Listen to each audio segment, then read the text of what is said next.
Hey everyone, this is Derrick Broze with the Conscious Resistance Network, and welcome to episode 170 of the Conscious Resistance Live, brought to you by Civil. We got another full show for the night. We're going to be talking about James Comey, former director of the FBI, and the case that was just tossed out against him, and why I think this matters. We're going to talk about, surprise, surprise, Border Patrol, ICE, more increase of surveillance, monitoring people on social media, monitoring Americans' suspicious driving patterns. Can you believe it? Who would have imagined that the immigration police state would ever turn around and be directed at Americans? We're also going to be talking about, is Trump coming for your guns? A new lawsuit that I just found out about.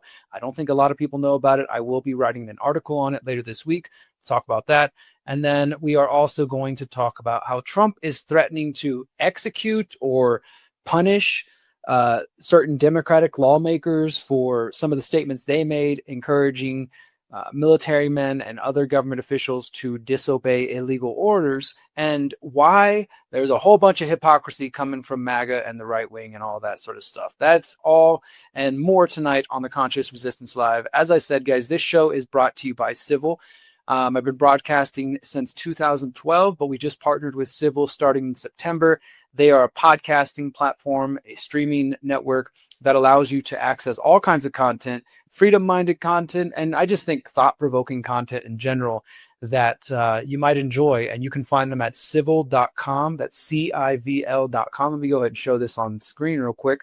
CIVL.com/TCR. That's the best place to get plugged in. I just want to remind you, for those of you who are interested in Civil or who are thinking about it, I have been participating in this ongoing 10-week opt-out challenge, myself and John Bush. It started October 15th. It's going through the end of December. 10 weeks focused on opting out. As you can see on the screen, the first episode was just an exit and build 101, diving deep into what is exit and build and why it matters, and of course why your mindset is a big part of this puzzle. You have to believe it's possible and not be sucked into apathy and doomsaying and nihilism.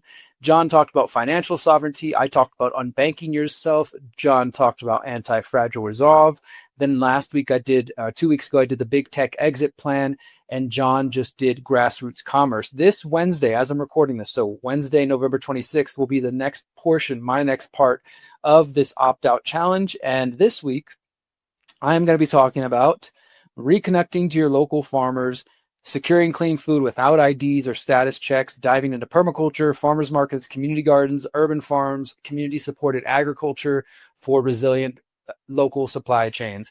So I'm super excited about that. That's this Wednesday. And then John will be on next week. And in my final week will be December 10th. I'll be talking about land and travel and how we can defy the whole own nothing and be happy mindset, and how to pool your resources using networks like the Freedom Cell Network and the Way Forward, and talk about the benefits and the drawbacks of being nomadic and, say, having multi-passports and traveling around all the place versus having some stability and things like that. So lots more to catch up. And the cool thing about Civil, because it is a podcasting network and a streaming platform, the content lives there forever, guys. So even if you just signed up right now, or let's say you're listening to this 2 years after I record it in 2025, if Civil still exists, which I assume they still will, you could sign up right now and get access to all this content. It is going to live forever on their platform. And that is just part of some of the work we're doing together. I really am excited to be working with them and to be focusing on important topics like exit and build, and encouraging more people to figure out that we can't trust government to save us. We got to take care of our own lives. So check that out at civil.com/TCR. Now, before we dive into our first stories, I do want to remind you guys my website is theconsciousresistance.com.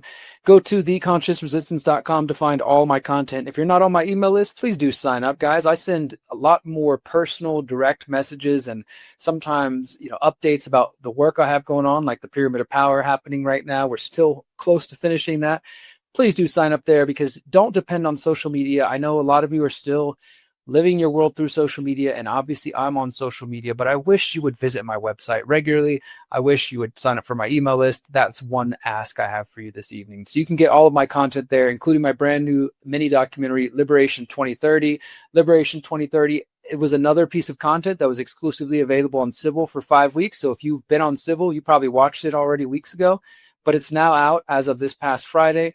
It's only 7.5, 8 minutes long. I highly encourage you to watch it. It's getting some positive responses. Of course, there's going to be critics, but a lot of people seem to get it. Like, yeah, maybe we shouldn't just focus on the Great Reset all day and focus on what they, them, those are doing, and think about what we can do for ourselves. In fact, if you watch this other recent video, the Conscious Agora 5-year progress report, you guys saw that I picked like a giant amount of avocados from our property from one tree. Well, slight update.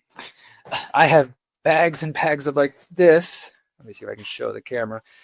Full of avocados at home. And they were very green at first. That one's kind of green, but they're starting to ripen real quick. And I'm just sharing this because this is part of what Exit and Build leads to. Real resources, real wealth, like having way too many avocados to know what to do with. So you have to give them away to family and friends and make tons and tons of guacamole. That's part of Exit and Build. And that's what Liberation 2030 is about, kind of highlighting that vision. I know that lots of people have doubts and they'll say they'll never let you do that. They're going to come kill you with laser beams, or they're going to geoengineer you to death, or they're just going to come steal your land. And as I've been telling people forever, look, I get all the negative potentials, negative possibilities of what may happen as myself and the community I'm building, the Conscious Agora, as we work towards building a network of freedom-minded communities around the world. Sure, could they shoot directed energy weapons at us and take out everything we've built and grown, etc.? Yeah, maybe. Could they geoengineer until we get drought and there's no food available? Yeah, that could happen. Could they send in bad men from the government or just criminals in general to come shoot us and kill us and take everything? Yeah, that's a possibility. And even though I acknowledge all these possibilities, which people are always happy to point out or say things like, haven't you heard of Waco? You really think they're going to let you build your own thing and just live free? What I always ask is when? Like, when is that going to happen? Let's imagine they don't stop or come bother us till 2030. It's 2025 right now, almost 2026. So that would give me 2026, 27, 28, 29, 4 years, maybe 5 years of living on the land, building my own home, living with like-minded people, hosting events where we can teach other people how to use permaculture, eating clean food that we're growing from our fruit orchards and from our coming food forests, drinking clean water straight out of the spring from the freaking mountain that we live right next to, raising free-range kids, teaching people skills, having a good time. All of that is going to happen. And okay, they come in 2030. In the 4 to 5 years before then, I will have been living in line with my values, living as close to the others as possible, and not submitting, not complying, and not doing nothing but complain on the internet or expect some politician to save you, or being black-pilled and nihilistic and just giving up. In the meantime, before those bad people come or shoot us with laser beams or geoengineer us to death, we will at least be living in line with our values. And look, what if they don't come in 4 to 5 years? What if 2030 passes and things are getting worse, but nobody's bothered us? What if it takes them 10 years? You know, what if it's 15? What if it's 20? And in that time, again, I will have been living in line with my values and principles rather than complying or doing nothing out of fear.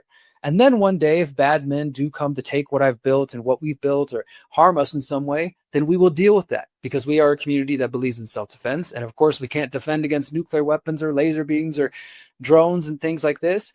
But if that's how we're destined to meet our end, to stand for what we believe in and to pursue what we want, to pursue Liberation 2030, to pursue Exit and Build and agorism and counter-economics and abundance in the form of way too many avocados, then I'd rather do that than do nothing and say, oh, well, here's a bunch of what ifs, Derrick, and these are all the reasons I'm not going to do anything, because what if they do this? What if they do this? Don't you know this bad thing's going to happen?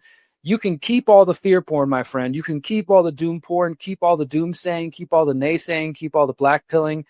That's not me. I'm a person who acknowledges reality, who recognizes all potential, and then puts my mind, my body, my spirit, my energy to focus on what I want to see in the world. So that's what I'm doing. I'm going towards Liberation 2030.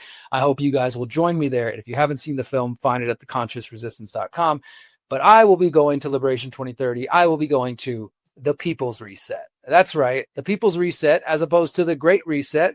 The People's Reset is an event I started back in 2020, mid 2020, and the first event was January 2021. This will be our 8th activation. We've held 7 of them in Mexico, and one of them in the UK, and we're going to go international again very soon.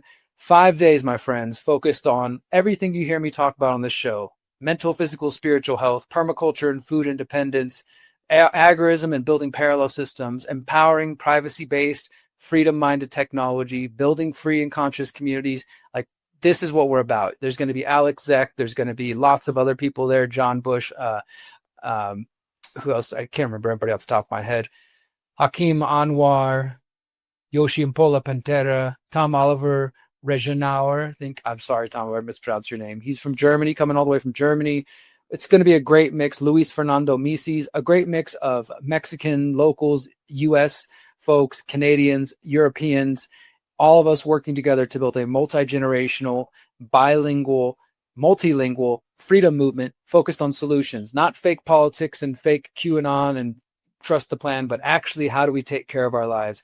Guys, you can watch for free at home the entire event, all 5 days, January 28th to February 1st, or, and this is what I encourage you to do, you can come in person and join us in person.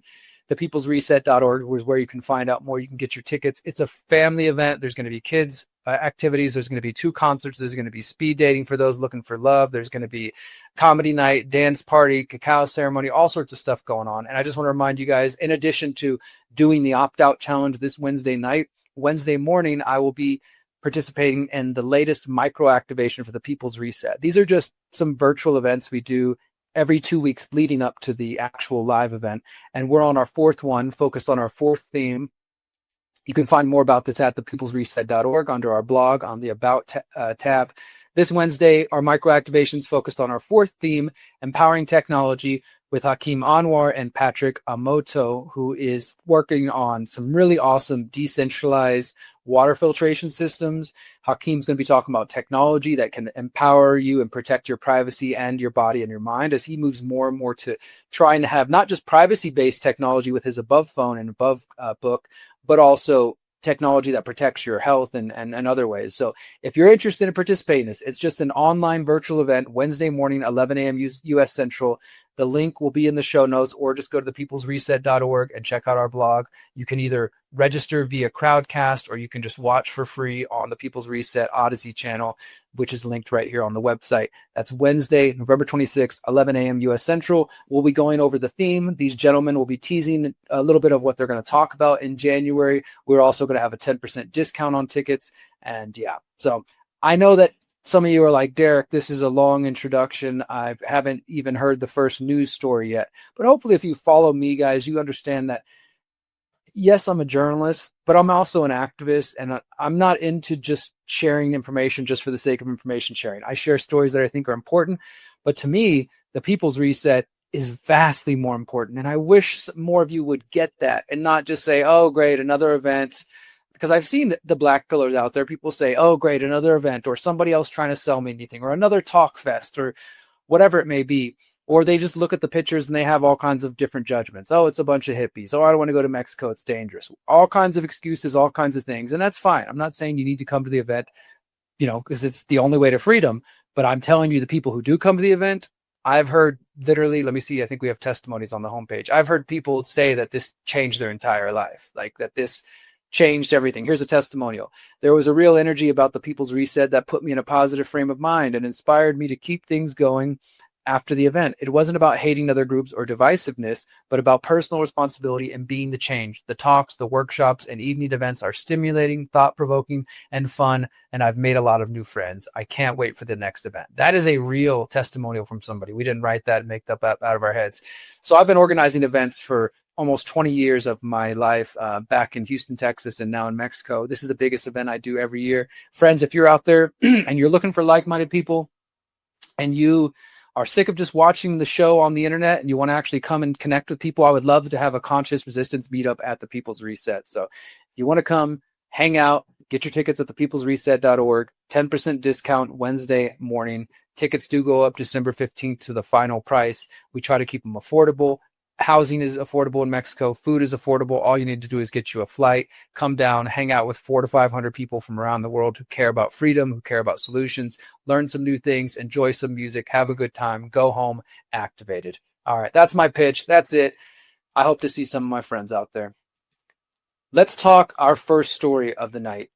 Now, if you haven't been paying attention to this drama unfolding, which I won't be surprised if you haven't, particularly in my audience, because maybe I'm biased, obviously, but I think my audience tends to be a bit more enlightened and doesn't fall for every kind of psyop that comes out of the mainstream. Even sometimes I think you guys might be a little too awake for your own good. I say facetiously.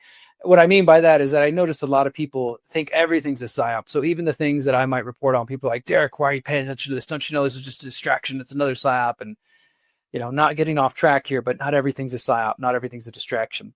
Nevertheless, I do think this story does warrant your attention, if only to highlight another example of how Donald Trump is, despite what MAGA wants to believe, and even some people in the so-called freedom movement want to believe, this guy is power hungry. This guy is an authoritarian. This guy thinks he can do whatever he wants with the U.S. government. It's his toy to use how he chooses.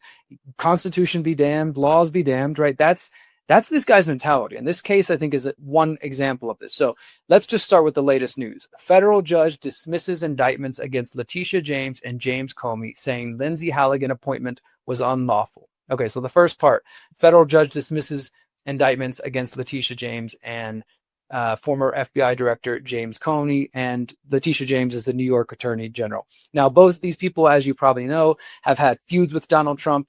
And as I always have to add this caveat, because somebody's going to put words in my mouth, I am not defending either of these people and their actions. I know Comey was up to all kinds of nonsense as FBI director. Letitia James, I don't know her personal record, but I'm sure there's things I wouldn't agree with. This is not a defense of them, but Donald Trump has been having a feud with them for months.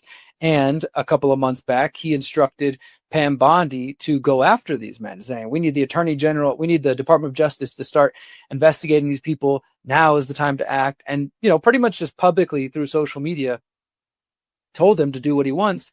And then within days of that, charges were filed against Letitia James and James Comey. That's been going on for a couple of months now. Now, I've been tracking this story, and it was pretty much predicted that it was going to get dismissed because, like a lot of the stuff Trump does, it's frivolous, it's bullshit. Again, not saying Comey is good, James is good, but the lawsuit that Trump tried to file from a legal perspective, from all the articles and the legal blogs I was reading, they didn't seem to think it was up to par. So it was expected that it might get defeated. Now, one of the reasons it's been dismissed, and I will say it's been dismissed without prejudice, which means the charges could be brought back up if they were filed more correctly and they fixed the problems that the judge found here, which is mainly, as the second part says, Lindsay Halligan appointment was unlawful. So this is another sort of piece of this puzzle that you may not have heard about. Lindsay Halligan, this is this woman who Trump appointed to the Attorney General's position.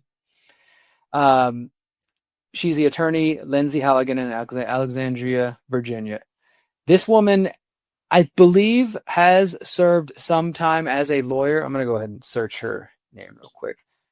From what I remember from reading about her recently, she definitely did serve as a lawyer for some time, but never in the capacity she is in now. So let's just check her wiki bio real quick. American attorney. So she is the de facto Eastern District of Virginia. And she is the one who, as soon as Trump appointed her, she filed these indictments against Comey and against Letitia James.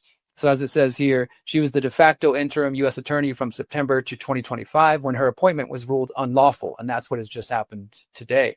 Halligan has additionally served as a special attorney for the Department of Justice since October 25. She served as a special assistant to the president and White House senior associate staff secretary. So she's a loyalist to Trump. That's what you need to know. She's worked in Trump's administration as a senior associate staff secretary and a special assistant, and has some legal experience, but not in a prosecutorial position, definitely not any sort of government legal service, and gets put in that position by Trump.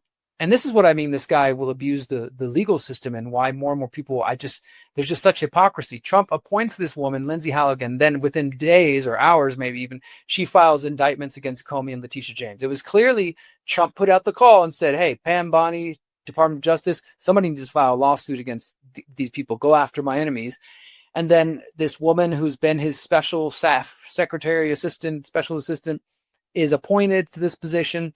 Again, as I said a moment ago, there was some question about whether that appointment was even legal in the first place. So that has kind of been an ongoing question in the background. And that is the path that James Comey's attorneys took to dismiss this lawsuit, basically saying that Trump's appointment of Lindsay Halligan was unlawful, was, not done properly, and thus any indictments that she filed are bullshit and are basically null and void. And that's why also the charges were dismissed, but without prejudice, which means that technically, let's say Trump goes through the proper process and does appoint her and she gets approved and then she files the charges. Well, then they would say, okay, maybe that could actually work. But let's take a look at this. A federal judge dismissed the indictments against former FBI Director James Comey and New York Attorney Letitia James on Monday. The judge found that Trump's appointment of interim U.S. Attorney Lindsay Halligan was invalid. Trump handpicked Halligan for the role and increasing pressure to bring criminal cases against his political enemies. The judge, Cameron McGowan Curry, wrote in her Monday order, quote, the Attorney General's attempt to install Ms. Halligan as interim U.S. Attorney for the U.S. District of Virginia was invalid. According to the judge, quote, all actions flowing from Ms. Halligan's defective appointment, including these indictments, were, quote, unlawful exercises of executive power and are hereby set aside. So basically saying what I just said, that these appointments, which Trump just did, on his own, without actually getting congressional approval for this position or anything like that, just put somebody in there as interim director, hurry up, file the charges, even if you have no experience to argue them. And the case is now dismissed. And I'm sure Trump and MAGA are going to claim this is the deep state fighting back against them going after the Democratic satanic pedophiles. And once again, this is not a defense of the Democratic Party or James Comey or anybody. But if you clearly can't see how Trump is weaponizing the justice system, not to say he's the first, of course. Obama's done things in his own way, Biden as well. This is just, the point is that Trump is no different than them. And I know some of MAGA will say, well, they did it first, we got to do it back against them, which is just such a childish thing. It's like, hey, he hit me first, I'm just hitting him back. And it's also a race to the bottom. It's like, are these the kind of lessons we really want to be teaching the coming generations? Just, if somebody hurts you, does something to you, you do it back to them, and that makes it right. Just over and over and over. There's so much hypocrisy in the Trump administration and in the MAGA movement. So the judge appeared to acknowledge in her ruling that for Comey, such a move may not be possible since the statute of limitations for his charges is now passed. And this is related to the statute of limitations, the amount of time they have to press charges against Comey for the crimes they were trying to accuse him of. That statute of limitations is pretty much passed. So even though the judge dismissed them without prejudice, which means that they could be filed later, there might not even be the possibility because of that statute of limitations. A White House official said to CNN, White House spokesperson Abigail Jackson, the facts of the indictment against Comey and James have not changed, and this will not be the final word on this matter. So there you go.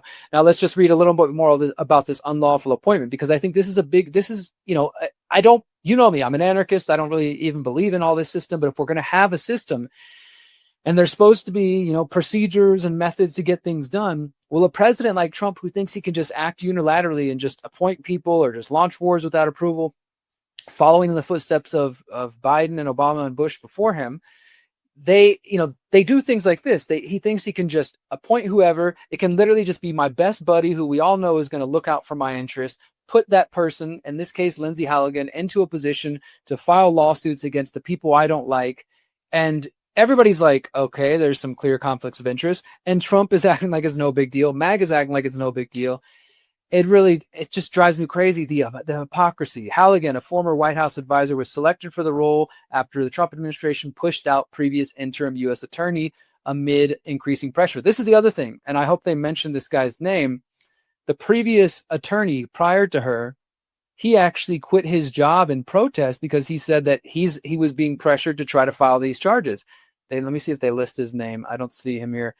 I'll have to pull that up in a moment or put in the show notes. But the guy who was actually in this position before Lindsay Halligan, he publicly has said that he was being pressured by the Trump administration to file these charges, and he didn't think that there was anything to them. Again, somebody could argue, well, he's a deep state operative trying to prevent Trump from getting, justice against Comey, because Trump continues to say that Comey, was involved in making false statements to Congress and against him.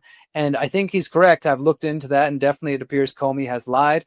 But that's the thing about Comey and all this stuff about Trump saying that they're going after him. There's bits of truth in there. And then there's also lots of bullshit that Trump has just been repeating over and over and over. He continues to say that they're guilty as hell and he's trying to get revenge on them. But at the end of the day, even if that was the truth, and let's say that you think that, okay, Comey is guilty and Trump should target him, then he should do it in the quote unquote proper manner rather than appointing one of his lackeys and just saying, hey, go after my enemies. I mean, that's to me is the big case here. So the fact that this has been dismissed, I think is a good thing. And not that I think that justice is going to be served or that, all of the Democrats are going to act properly or anything like that.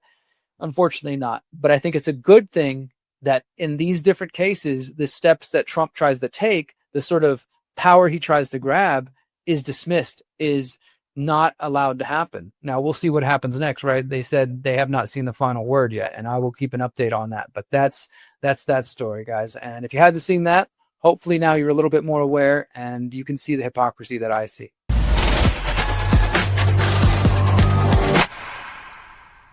Unfortunately, I've got more bad news about ICE and about Border Patrol. Yeah, I know it's hard to believe that ICE has, a bigger agenda here because they're out there just going after the bad criminals, getting the cartel members, the gang members, the pedophiles and things like that. They don't have a bigger agenda as far as expanding the police state in the United States. Couldn't possibly be that.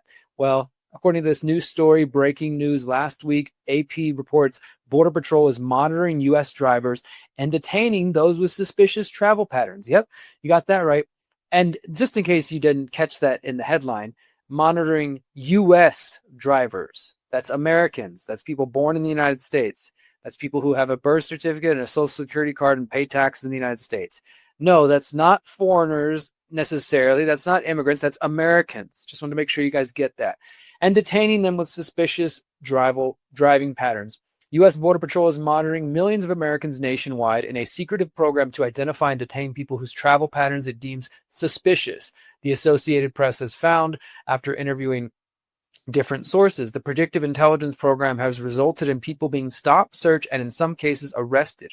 A network of cameras scans and records vehicle license plate information, and an algorithm flags vehicles deemed suspicious based on where they came from, where they were going, and which route they took. Federal agents then in turn may flag local law enforcement. First of all, let's just pause that right there. This is the technocracy come to life.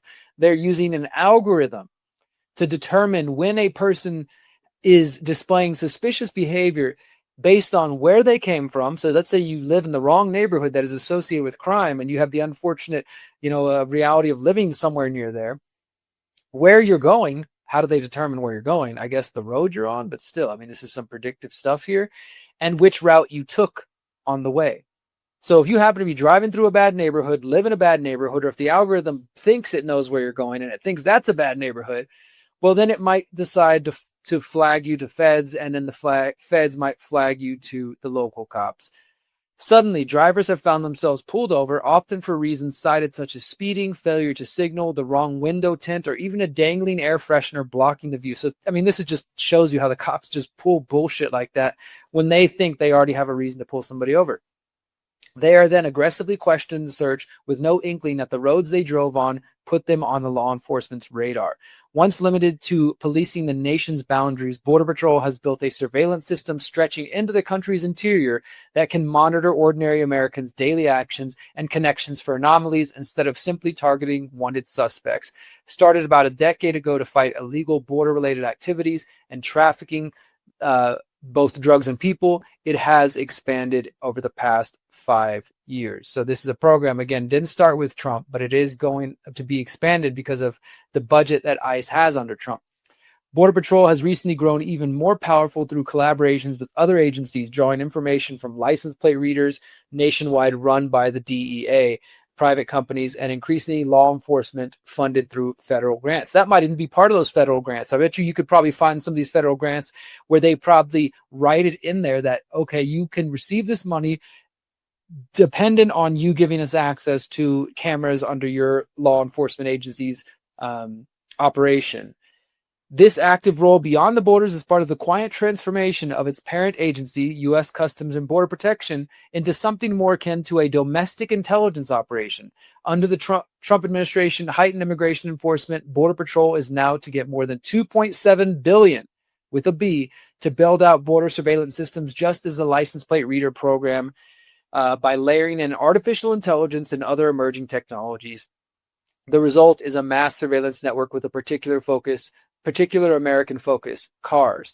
This investigation, the first to reveal the details of how the program works, is based on interviews with 8 former government officials with direct knowledge of the program who spoke on the condition of anonymity because they weren't authorized to speak to the media, as well as a dozen federal, state, and local officials, attorneys, privacy experts. They reviewed thousands of pages of government and court documents, state grant and law enforcement data, and arrest reports.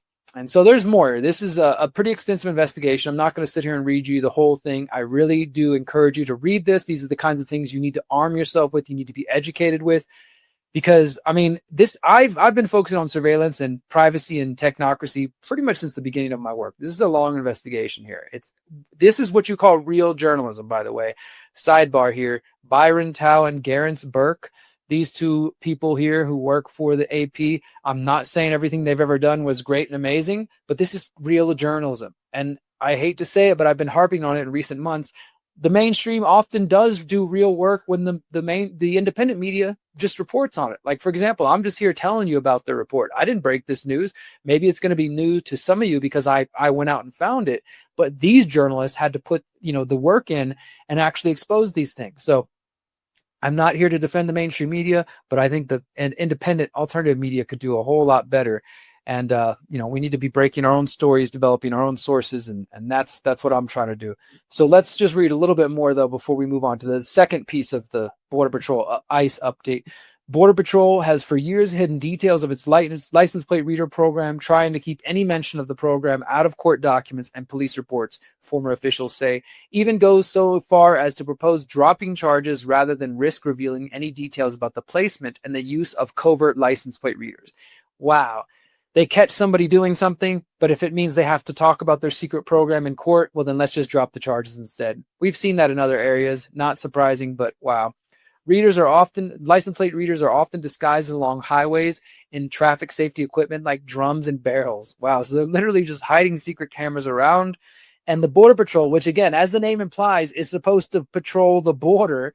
But because of the post 9/11 war of terror, and now the post 9/11, post COVID war on immigrants and war on narco terror, the Border Patrol has expanded, going from only focusing on the border to then there being a 5-mile Constitution-free zone around the border where Border Patrol could come out and they basically could search anybody they want. Over the years, that has expanded more and more and more. I believe it is now at the point where there is a 50-mile, maybe even as much as 100-mile alleged Constitution-free zone on the border. And not just the southern border, you think Mexico, but Canada, the coast.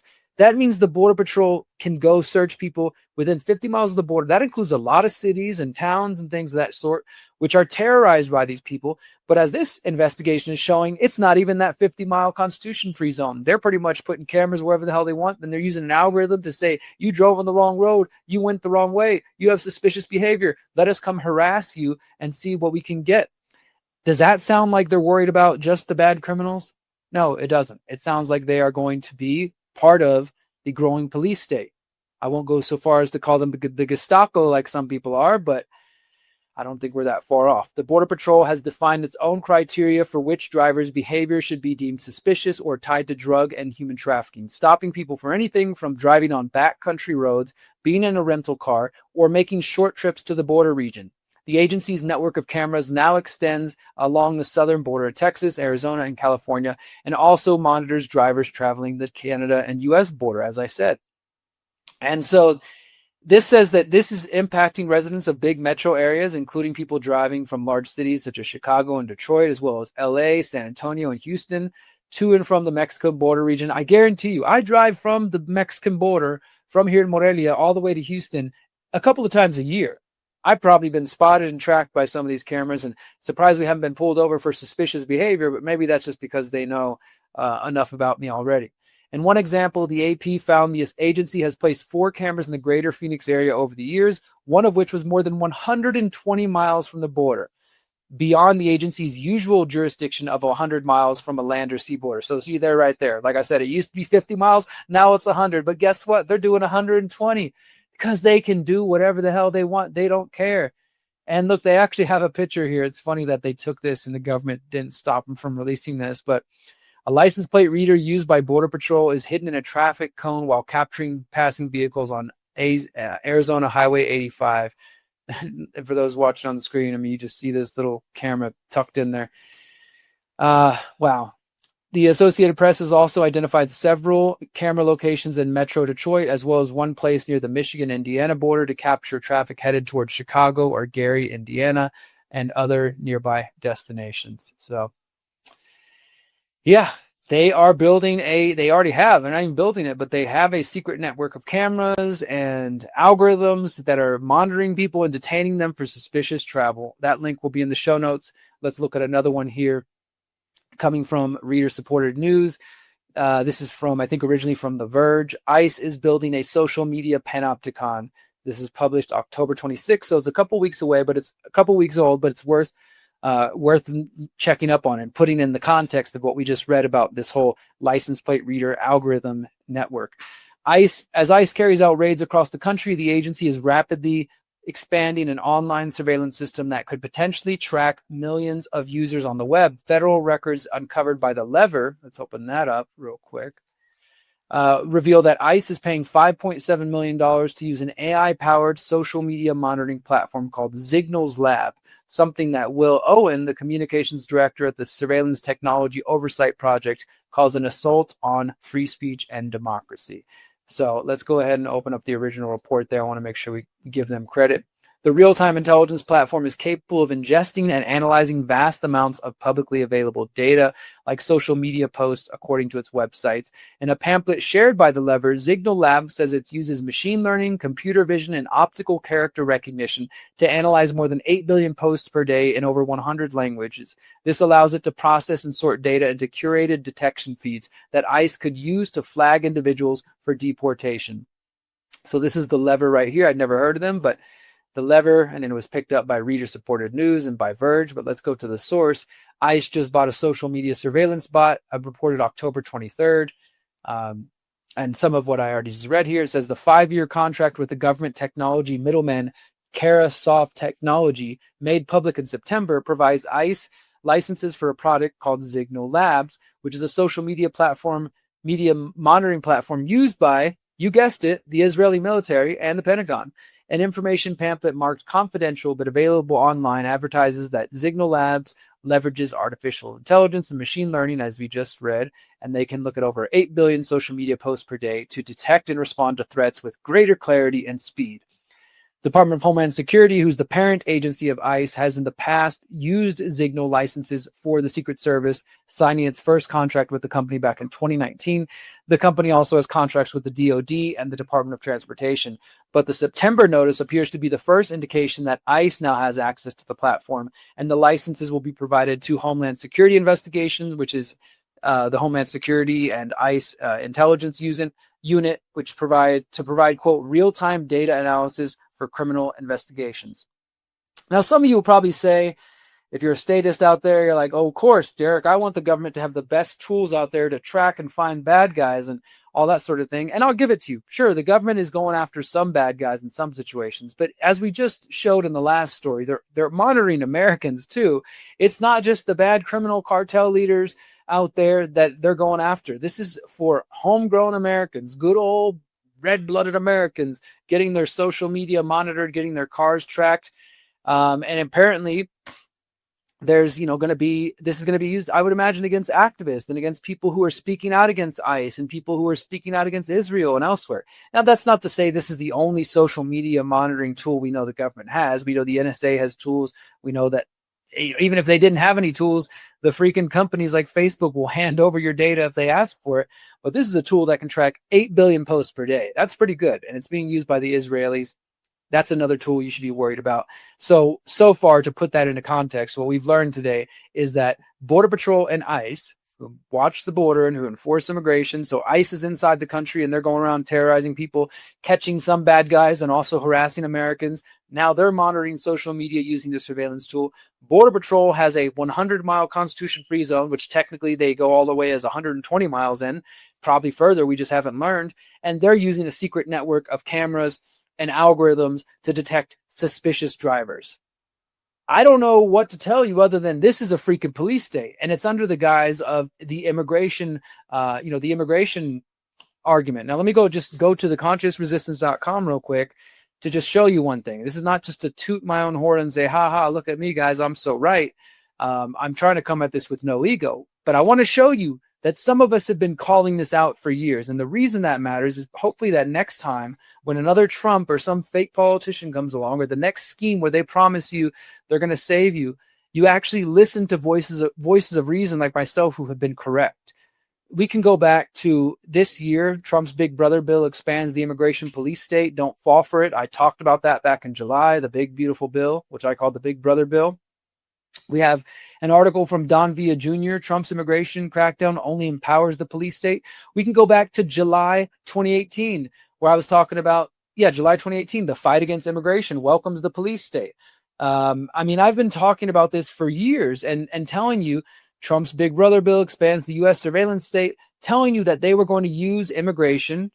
I'm also going to search borders here real quick just to see what we have pop up. They were going to use immigration, weaponized immigration, and the fear of the other to get people to support their own enslavement. I've also been calling out people like Dave Smith, what Dave Smith gets wrong and right about libertarianism and borders. Did a whole deep dive on that. What my position is. My position is not open borders and saying that, we should just let everybody and anybody come in. But I also don't think the government should be in charge of immigration. But I'll set that aside to say the point is that if you are falling for this stuff, you are welcoming the police state, my friends. And this has been largely what this divide and conquer agenda has been about. And this article this video I did back in 2018, warning you about this. I was talking about this article from CBS News.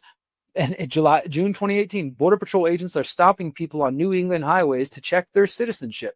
And just giving you these examples, my friends, of how Border Patrol, ICE, and this whole immigration battle, it's actually about gaining control of the people. It's actually about building the police state under the guise of protecting Americans, protecting elections, just like with everything else, whether it's digital IDs, whatever it may be. They're going to use any sort of narrative they need to get the people to support it, right? And right now, because of the last few years of Biden and because of Americans kind of being sick of watching there basically be no immigration policy. Again, like I have my own views as an anarchist, but I recognize that a lot of people didn't like that. And then, of course, right-wing media, they amplified it and they also made shit up. There's a lot of fake news out there. People think like immigrants eating their dogs and stuff like this. That is just absolutely garbage, but it's been repeated ad nauseum over and over on podcasts with huge reaches telling people these things. And so you build it up over and over for a while, telling people that like Trump has been doing since he first showed up on the scene. They're Mexicans are rapists, they're criminals, et cetera, et cetera. So you're building up all this hype and this fear in people's minds. And we do know that weaponized immigration is a thing, and there have been people trying to use immigration to flood people into different countries to create destabilization. Of course, we have to point to the U.S. foreign policy and the way that they destabilize other countries, which leads to people wanting to come to the U.S. in the first place. So there's a lot more factors than just saying immigrants are bad.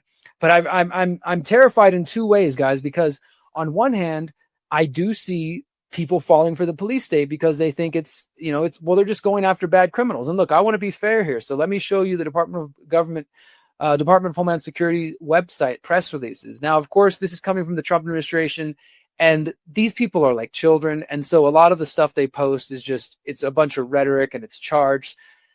As Democratic politicians deny DHS is targeting the worst of the worst, ICE arrests pedophiles, drug traffickers, and other violent thugs. And so they basically are trying to prove their point here because they know ICE is very unpopular.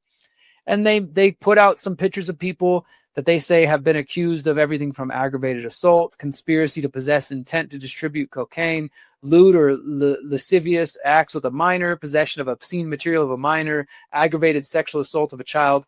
So, they're listing out some of the worst that they have arrested, including 300 3,500 or 3,500 criminal aliens in Houston, including pedophiles, gang members, and murderers, right? So they're making their case. I'm not denying that, okay? Great. If ICE and Border Patrol catch some people who are actually violent criminals, harming kids, trafficking people, doing stuff like that, drugs, I think is, I have issues with fentanyl and stuff like that. For the most part, though, I don't think drugs, I think those are mostly a victimless crime. If the government would decriminalize drugs, you wouldn't have this huge need for the black market that the cartels and other people are going to fill. But at the end of the day, good. Arrest these people. Arrest bad people. I'm all for that.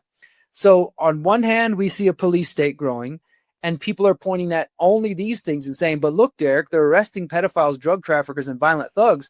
So if they need to monitor my social media, so be it. If they need to pull over people for suspicious vehicles, so be it. Just comply. Don't fight ICE. Don't resist. So there's that going on. And then I see people who are buying into the rhetoric from the Department of Homeland Security. I mean, I don't know if you guys have seen this, if you're not on Twitter, but they have other social media, maybe they posted it elsewhere, but the Department of Homeland Security posted some stuff a couple days ago saying, like, listing all the problems in the world, like your gas prices are too high. There's too many illegal immigrants in the country. Grocery bills are high. There's too many illegal immigrants in the country. Rent is too high. Literally just listed all these different complaints that people have and are legit, and sought to blame it all on illegal immigrants. And at the end, it said, so many problems, one source of the problem, they're one solution, which is basically, they just want everybody to buy into this narrative of, blaming everything on the other. And in this case, the other, it's not terrorists from Middle East like it was post 9/11. And it's gang members, cartel members, illegal immigrants. Again, if people are doing violent things, get rid of them. But they're using these labels as a way to get the MAGA and conservatism people to justify. They say, hey, look at the bad people we arrested. Pay no attention to the fact that we're building a police state. Pay no attention that Trump is the one rolling out the biometric entry-exit system, which is going to lead to a digital ID. Pay no attention to that the real ID was finally implemented under Donald Trump. It didn't start under him, but it's a coincidence that it actually came into fruition now under him. Pay no attention to the fact that they're monitoring the social media, that they're monitoring people with hidden license plate reader cameras and using an algorithm to tell whether they're doing suspicious behavior. Pay no attention to the fact that they're checking American citizens' paperwork or that they have a constitution-free zone. Just pay attention that they're getting bad people in the process. And some of you might argue, well, Derrick, you got to break a few eggs to make an omelet. That kind of bullshit. Look, I stand for freedom. I stand for liberty. I stand for privacy, and I'm always going to stand for that. I'm not going to use these excuses or this fear porn that the government uses to try to justify eroding our liberties that so many people have actually fought for. That's all. For our next story, we are going to talk about an ongoing situation, which, once again, I guess sort of the theme today is hypocrisy. There's enough hypocrisy to go around when it comes to Donald Trump and MAGA. But I want to give you just a little bit more taste of this. And again, this is not the biggest story in the world. I do think it matters. I do think it's relevant, and we should keep an eye on it. So here's Justin Amash, who is a former congressman. I believe maybe he was a senator, and the most libertarian person besides Thomas Massey, maybe. But when they were in there together, they were definitely a crew. These are like the younger generation, inspired by Ron Paul, kind of libertarian leaning. At one point, he was thinking of running with the Libertarian Party. I'm not a member, supporter of the Libertarian Party, but Justin Amash, I think, is legit. And here he is responding to a White House tweet with Trump. Let's just look at it. It says, "This is a really serious charge. I think it's a very serious violation of the law, President Donald Trump. I think what they did is really bad. The hatred is pretty strong. What they say is essentially don't follow the orders of the President of the United States to the military. That was a traitorous statement. That was a horrible thing to do. I believe they broke the law very strongly." Now, what are they referring to, and what is Justin Amash referring to here? We'll get to his statement in a moment. Well, what happened was last week, certain politicians, including Arizona Senator Mark Kelly, who's a former astronaut, and again, not a defense of any of these Democrats. I think some of them are literal, like alleged ex-CIA agents, like Alyssa Slotkin, of Michigan. She's a quote-unquote former CIA analyst. But Mark Kelly, Senator Alyssa Slotkin of Michigan, and other four lawmakers, which are former military officers that are not retired, and no longer subject to court-martial proceedings. They put out a video where they basically said that they want troops and government officials to ignore Trump's orders. Like if he asks you to do anything illegal, go ahead and ignore it, right? So then Trump comes back, and what happened was, as you see here, Trump posted a video, posted on social media saying seditious behavior punishable by death. So he claimed that these politicians, these Democratic politicians, including an ex-CIA agent, that were saying in this message to the military men out there saying, hey, if you get given orders that are illegal, unconstitutional, don't follow them. Trump posts seditious behavior punishable by death. He also shared another person's post that said, hang them, George Washington would, exclamation point. And then Defense Secretary Pete Hegseth said that this was despicable, reckless, and false, and he argued that the lawmakers, who he called the seditious six, were encouraging troops to, quote, ignore the orders of their commanders. This foolish screed sows doubt and confusion, which only puts our warriors in danger. So the Senator Mark Kelly, the former astronaut, he basically says that, he's not worried about it. Our laws are clear. You can refuse illegal orders. This was basically what they said in the video. Again, Trump gets all upset. Kelly told CBS this weekend, we swore an oath. All we said is we reiterated what basically is the rule of the law. Members of the military cannot follow illegal orders. And then after Trump and Hegseth threatened him, Kelly says, if this is meant to intimidate me and other members of Congress from doing our jobs and holding this administration accountable, it won't work. I've given too much to this country to be silenced by bullies who care more about their own power than protecting the Constitution. Now, of course, again, I don't know anything about Mark Kelly. Maybe this guy was a total COVID maniac and was pushing vaccinations on people and, just all sorts of crazy stuff. That can be true, and he can be right here. Trump and his people are freaking out because some politicians, including Alyssa Slotkin, the former CIA analyst, who I do not trust, and which makes me wonder if this whole thing is a freaking ruse, but we'll set that aside for the moment. They put out the statements telling people don't obey illegal orders. Trump posts seditious behavior punishable by death and reposts somebody's statement about hanging them like George Washington. And then today, Pete Hegseth writes online, as was announced, the department is reviewing these statements and actions which were addressed directly to all troops while explicitly using his rank and service affiliation, lending the appearance of authority to his words. Kelly's conduct brings a discredit upon the armed forces and will be dressed appropriately. Mr. Hegseth listed Mr. Kelly's rank as at retirement as a Navy commander, one pay grade below captain, which is the rank listed on his official Senate bio. So this comes again after the Pentagon under Pete Hegseth has urged the House to investigate these politicians, including Representative Eugene Vindman, director of Virginia. So, yeah. And I don't know. I mean, I think it's just more evidence that Trump is crazy. Like, these people put out a statement telling people not to obey unconstitutional orders. Yes, there's probably hypocrisy because I guarantee you they were against it when the Republicans said it, as I'm going to show you in a moment. But Trump freaks out and even plays with or toys with the idea that this is punishable by death, that they're traitors. And now Pete Hegseth is getting his panties in a wad and he's going to go investigate it. Well, back to Justin Amash. These members of Congress were speaking about illegal orders, number one. Number two, they did not break the law regardless, and the First Amendment broadly protects their statements. Number three, it might not be fun for them, but by all means, bring charges. The case will get laughed out of court. Just like the charges filed against Comey, this one would probably get dismissed by every court in the United States too, unless Trump can find a judge loyal to him to do what he says. I mean, this guy is like a fucking child, dude. If people who upset him, he tries to sue them, whether it's a CBS station or any media station, or if it's a politician, he wants to get charges filed against them or file civil lawsuits against them. And I know that everybody's like, they did it first. Lawfare, lawfare, lawfare. The dude is a child. Okay, let's just be real. The dude is a child with an ego of a fly. He can't handle anybody saying anything against him.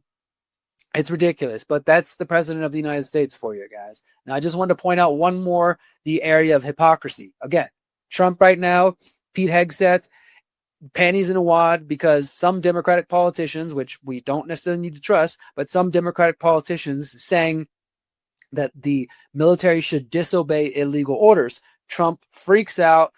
Hegseth freaks out. But let me take you back to 2010, 2011, when there was a group called the Oath Keepers. yes, the Oath Keepers were around. I think they've pretty much been disbanded now because Stuart Rhodes, the founder, was involved in January 6th, and he did do some prison time. That guy is definitely likely a Fed, I think. But back in the day, when I first heard about them in 2011, I actually supported them. Like this is a screen grab from archive.org, MySpace even. Look at the old Twitter logo. Look at the old YouTube logo and the Facebook logo. This is from back in the day.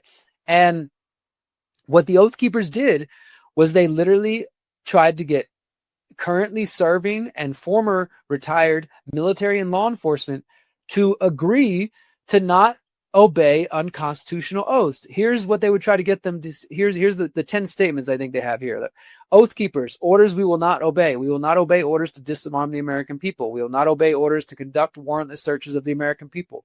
We will not obey orders to detain American citizens as unlawful enemy combatants. We will not obey orders to impose martial law. We will not obey orders to invade or subjugate any state that asserts its sovereignty. We will not obey any order to blockade American cities, thus turning them into giant concentration camps.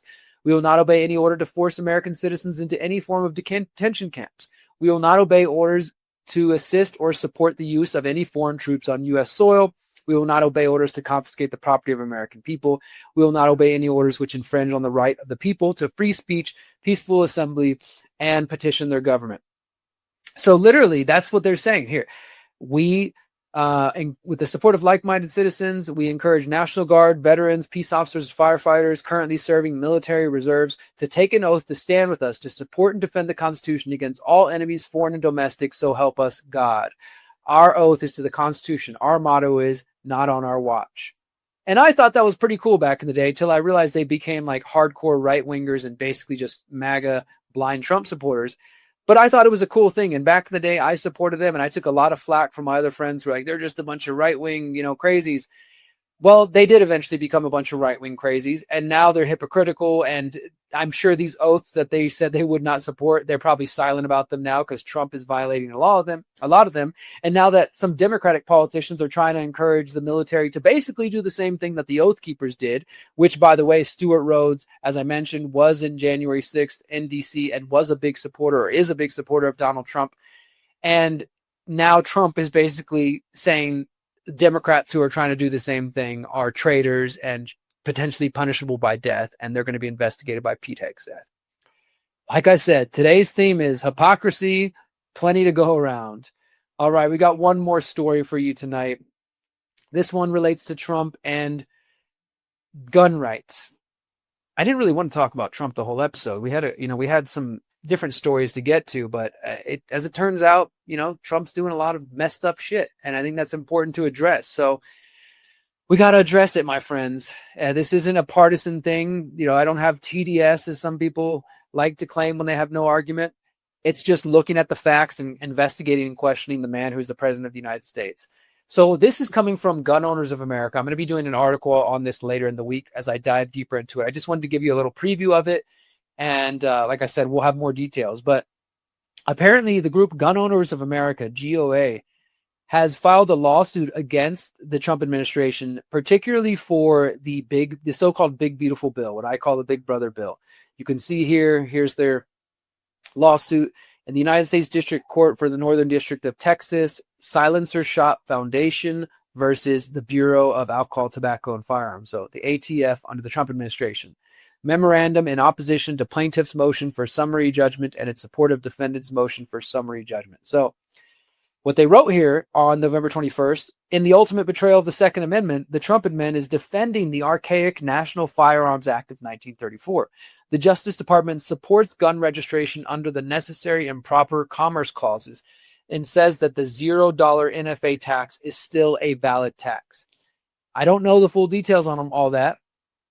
I do know that they link right here to a video. It says, after months of waiting, the Justice Department submitted its brief in our One Big Beautiful lawsuit. Unfortunately, Pam Bondi defends the National Firearms Act and uses some of the worst gun control lobby's talking points to do so. Here's the detail on the filing and what it means for the Second Amendment. And then you can go over here. The National Firearms Act was originally acted in 1934. Similar to the current NFA, the original act imposed a tax on the making and transfer of firearms defined by the act. as well as special occupational tax on persons and entities engaged in the business of importing, manufacturing, and dealing in NFA firearms. The law also required the registration of all firearms with the Secretary of the Treasury. Firearms subject to this act included shotguns and rifles having barrels less than 18 inches in length, certain firearms described as any other weapons, machine guns, and firearm mufflers and silencers. So basically, what the gun owners of America are arguing is that the big, beautiful bill is using this law from the 1934 to start requiring or implementing an old tax, which, according to the GOA, this is an unconstitutional tax. And like I said, I'm getting more into the details here, and I will be writing an article talking to them, getting a quote. So stay tuned to that later this week. But I just wanted to point this out because this is one of the areas that, again, I hate to say I told you so, just like with the immigration police state, but I told you so, because those of us who were paying attention, we knew that Trump was never some sort of Second Amendment champion or anything like that. Like, in fact, that Donald Trump very much has openly spoken against gun rights. Here, let me take you back to an article I wrote in January 2021, right as Trump was leaving office. Here are 18 ways Trump supported the swamp during his presidency. I'm going to have to write another one of these once it's time. But let's go ahead to Control F, gun rights. Bad on gun rights. Depending on your political view, this issue might not matter much, but for Trump's base, gun rights are an issue close to their hearts. During his administration, Trump supported calls for controversial red flag laws, and which are government-approved removal of weapons based on spurious claims, and a bump stock ban on firearms. See, I didn't even include it here, but we're going to go ahead to CIA, Google, and search real quick so I can put up the most telling statement. Trump, take the guns first. Quote. All right. This is a statement Trump said during his first administration. User clip. Take the guns first, go through due process second. This was February 28th, 2018. Guns first. Let's just make sure we get the whole quote here. This is Trump describing how he likes addressing problems when it comes to mass shooters and to people who are, potential dangers or at least suspected of dangers. Trump says, I like taking the guns early. Like in this crazy man's case that just took place in Florida. He had a lot of firearms. They saw everything. To go to the court would have taken a long time. So you could do exactly what you're saying, but take the guns first and go through due process second. So Trump has always been in favor of things like red flag laws. This is up to August 2019. President Trump has talked about red flag laws. Texas lawmakers have blocked those bills in the past, and he's made statements about them. And here you go. This is 2020. Trump's bump stock ban is under fire from his own judicial appointees. So you got the bump stock ban. You got Trump's support of red flag laws. You got take the guns first, due process second. And now apparently he is, under Pam Bondi, is making some really bad arguments against the Second Amendment and trying to implement this old National Firearms Act from 1934. So I'm going to be following this. I will keep you guys updated. And of course, we'll be posting an article later this week. I hope you guys will see that at thelastamericanvagabond.com, which is where I write my articles. But yeah, I think that's probably enough for today to emphasize the hypocrisy that I'm trying to point out. We started out the show just looking at the James Comey case and how Trump appointed an attorney who has no experience after he got rid of one attorney who said they were being pressured to file charges that Trump wanted filed against his political enemies.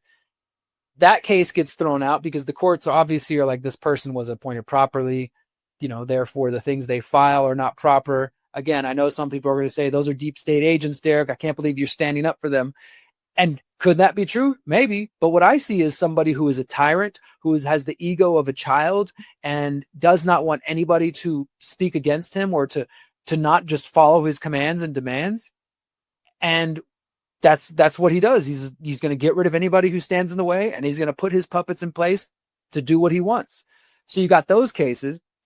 Then we got the ICE and Immigration and Border Patrol, which are growing the immigration police state, which people like me have been warning about for over a decade now. And they're monitoring people's social media. They're monitoring people's driving habits using algorithms. And so many people, MAGA and others, just can't see what's happening. People are so focused on I don't know, I guess trying to stick it to the libs or being stuck in the left-right paradigm, but they're not focused on how we can come together as a human species. We can elevate human respect and upgrade human civilization. But to do that, we got to put aside the partisan bullshit. We got to stop being hypocritical. We got to actually stand up for our values and principles and be consistent when we apply them. We can't expect certain things from the other side, and then when our side does it, be silent as a mouse, right? We have to actually stand up. We actually have to hold the people that we claim to believe in accountable. And I'm not even saying trust politicians. I think that's a bad strategy to take. But if you're going to go support politicians, and I know that there's already people ready to support Marjorie Taylor Greene and Thomas Massey for president now that Marjorie Taylor Greene has resigned. That's another big thing. We could talk about hypocrisy. Marjorie Taylor Greene speaking out about Epstein. Again, I'm not a huge supporter of her in a lot of ways, but she seems to be more principled than Trump and a lot of the Republicans. She announced she's resigning and she's going to quit after getting death threats and pressure from Trump rather than trying to get, lost into some vicious battle. She's like, I'm just going to quit politics. And I realize that the machine can't change. And she even, in fact, to the detriment of the QAnon people, said there's no secret plan to save the world. There's no 4D chess, things like that. But Trump attacks her. Trump attacks Massey because they're not funded by AIPAC. Again, I'm not saying you should put all your hope in them, but I'm sure some people are going to do it. Marjorie Taylor Greene says she's not going to run for president in 2028. But would we be surprised if Thomas Massey did and if Marjorie Taylor Greene did? And then people are going to be like, oh, wait, these are the next politicians we should put our hope in. Okay, Trump is fake and J.D. Vance is fake and the left is crazy. But now there's somebody else for us to invest our time and our money and our energy into, instead of investing your time, your money, and your energy into your own life and not supporting those people. So there's hypocrisy all around. Trump's attacking Marjorie Taylor Greene. He's appointing lawyers who are loyalists to him and trying to go after his enemies and just get people to do whatever he wants. ICE and Border Patrol are helping build this technocratic surveillance state. And it's just going on and on. And Trump is, apparently in court, his administration, Pam Bondi, are fighting to try to restrict gun owners' rights. I mean, I don't know what to tell you guys, but it doesn't seem like this is MAGA. It doesn't seem like this is actually what so many people voted for, or at least believe they voted for. I know there's still some people still hanging on and claiming all the things I'm talking about are good, or that'll never affect me, Derrick. Okay, so maybe ICE is building a little bit of a surveillance state, but that's not going to affect me because I'm white or because I'm light-skinned or because I don't do anything wrong. I'm a good, upstanding citizen.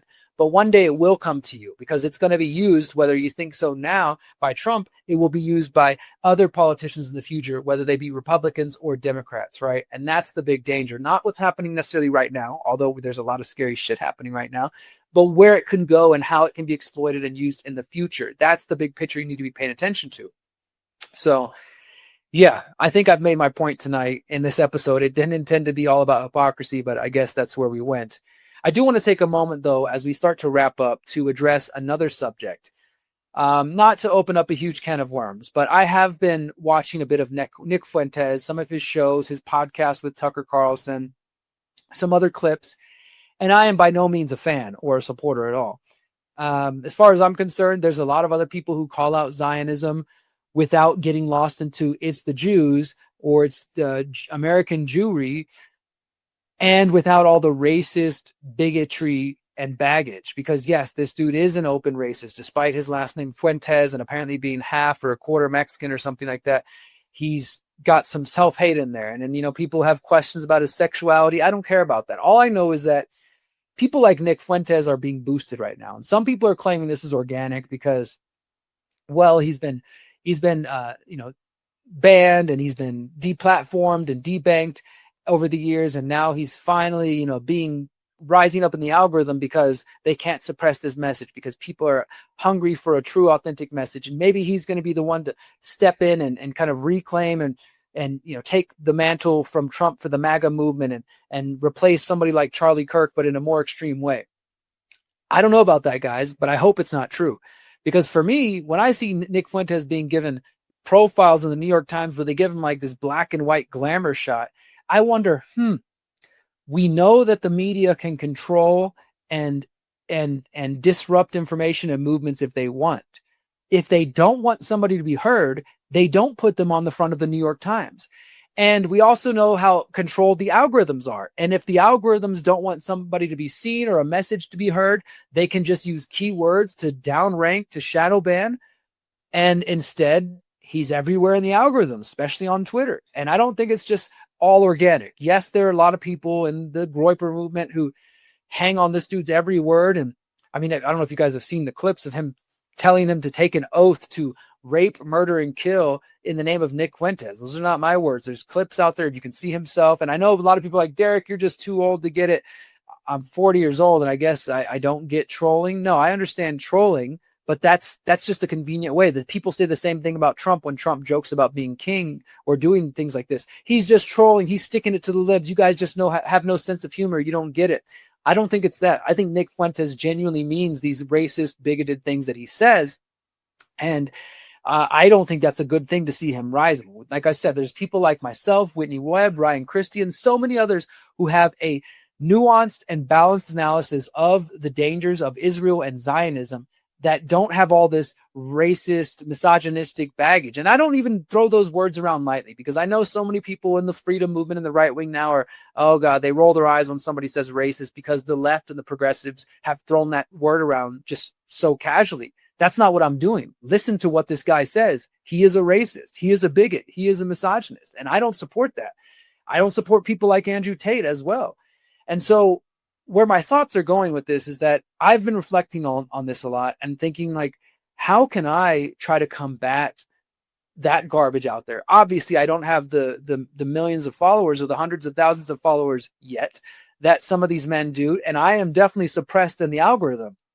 But I don't want my young nephews or nieces to find Nick Fuentes and Andrew Tate and think that that's a positive influence. I understand that there's a lot of young men who are disenchanted with the future and they're looking for somebody to blame. And, you know, there's a lot of fucked up things going on in the world. There's a lot of young people who do feel hopeless and may not have the same advantages that even I had 15 years ago. And even then things were already hard compared to the previous generation. Right. But it is just too convenient for people like Nick Fuentes or the Department of Homeland Security or Andrew Tate to say, blame all your problems on women. Blame all your problems on immigrants. Blame all your problems on black people, on Mexicans, on the other. Don't take any personal responsibility and think, hey, shoot, maybe you're partially responsible for your state in life. I'm not saying there aren't problems out there like women, young women on OnlyFans and pornography and the loneliness epidemic and all this stuff.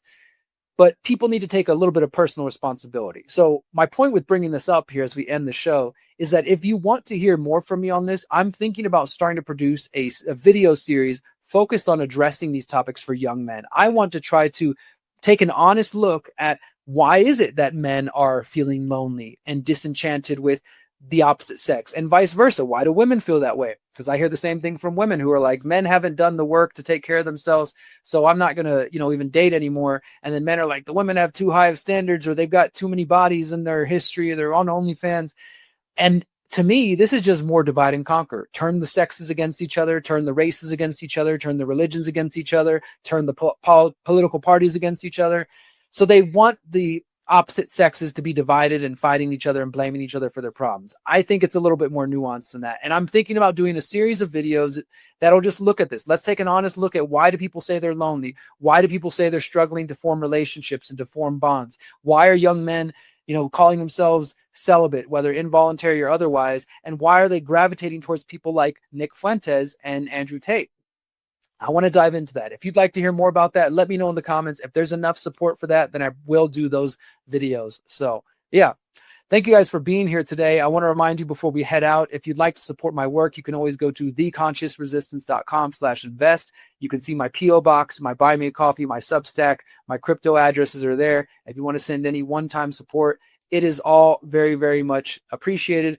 And, the cool thing I like about Substack is that with Substack, people can leave notes and they can say, hey, Derrick, I started, paying for your work for $5 a month because I believe in this and that. I love those things. It's reinforcing that my work is being seen. I got a really positive message from a woman last week who signed up, who was just very encouraging. Thank you to everybody who does sign up and support me on Buy Me a Coffee or Substack. And of course, everybody who signs up over on Civil, CIVL.com/TCR. Civil is the partner of the podcast that you're listening to right now. And we're going to continue to work together. As I mentioned earlier, Liberation 2030, my new documentary, that was released on Civil exclusively for 5 weeks. And now it's available publicly. But if you signed up on Civil, you saw it before everybody else. And very soon, in the coming weeks, we're getting so close, the final episode of my documentary series, The Pyramid of Power, will be coming out. And those who are signed up on Civil will be the first to see it. It'll only be available on Civil for 5 weeks first before it goes anywhere. So if you want to see it before everybody, go to civl.com/TCR. You can sign up for just $5 a month or $50 a year. If you decide to do the annual subscription, you can get 20% off with the code TCR20. So thank you to Civil, and thank you all for supporting my work. I very much appreciate you. Thanks for listening to me this week. I will see you guys later. As always, remember, you are powerful, you are beautiful, and you are free. Peace. Our power is in our voice. Our power is in our thoughts. Our power is in our actions. Our power, it's already innate in who we are. We are the earth. We are the sky. We are the trees. We are our ancestors. We are the future generations. We are all that is.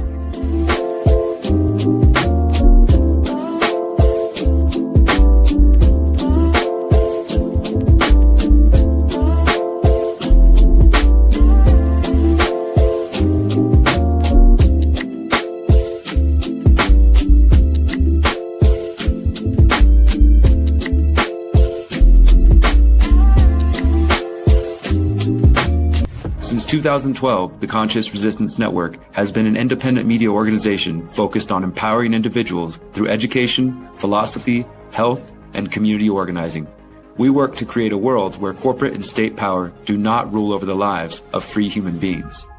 Our motto is leading by example and helping others in their pursuit of freedom. Visit theconsciousresistance.com to find our articles, documentaries, interviews, podcasts, books, and more. Remember, you are powerful, you are beautiful, and you are free.